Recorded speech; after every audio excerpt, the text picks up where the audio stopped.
रामकृष्ण हरी. आजचा मुक्काम माळशिरस या ठिकाणी होता. मधुकरराव शिंदे समोर दिसत आहेत, यांच्या घरी हा मुक्काम होता आणि पत्ता शिंदे वस्ती खुडूस या ठिकाणी श्रीदास धाबा जो आहे त्याच्या पुढल्या साईडला यांचं घर आहे. या ठिकाणी आम्ही मुक्काम केला. दरवर्षी याच ठिकाणी आमचा मुक्काम असतो.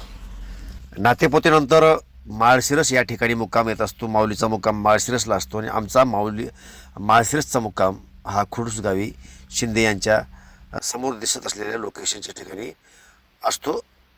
पूर्वीपासून बऱ्याच काळापासून या ठिकाणी आमची दिंडी मुक्काम करते. इथं पाण्याची वगैरे सोय घरमालकाच्या वतीनं केली जाते. मनमळाऊ वतीचं हे कुटुंब आहे. समोर जे दिसत आहेत त्या आमच्या दिंडीतील महिला वारकरी ज्या गाडीमध्ये पुढे आल्या होत्या त्या स्वयंपाक करण्यासाठी स्वेच्छेनं मदत करतायत.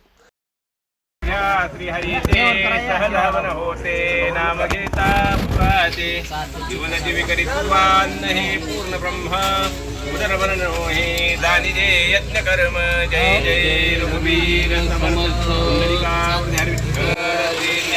स्वयंपाकाच्या नंतर या ठिकाणी पंगत झाली.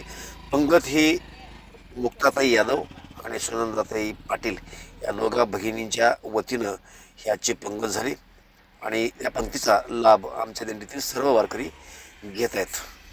सुभाष तुकाराम ढेरे यांनी माळशिरस या ठिकाणी पुण्यावरून येऊन भेट दिली आणि येत्या वेळेस त्यांनी 10 बॉक्स पाण्याचे आणले होते.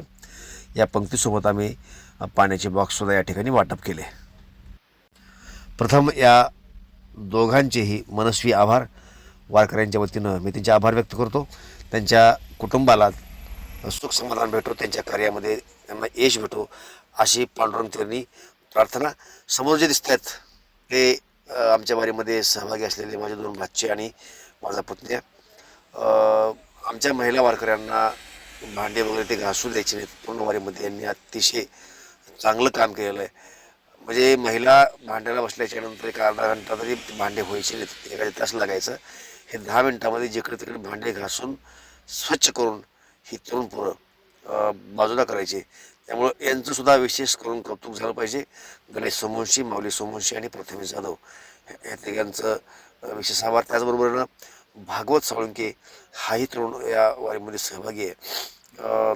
तो ह्या व्यवस्थेमध्ये तर काम करतोयच, पण त्यासोबतच मृदंग वादनाचं कामसुद्धा तो करतो. त्यामुळे त्याचेसुद्धा आभार मानले पाहिजेत.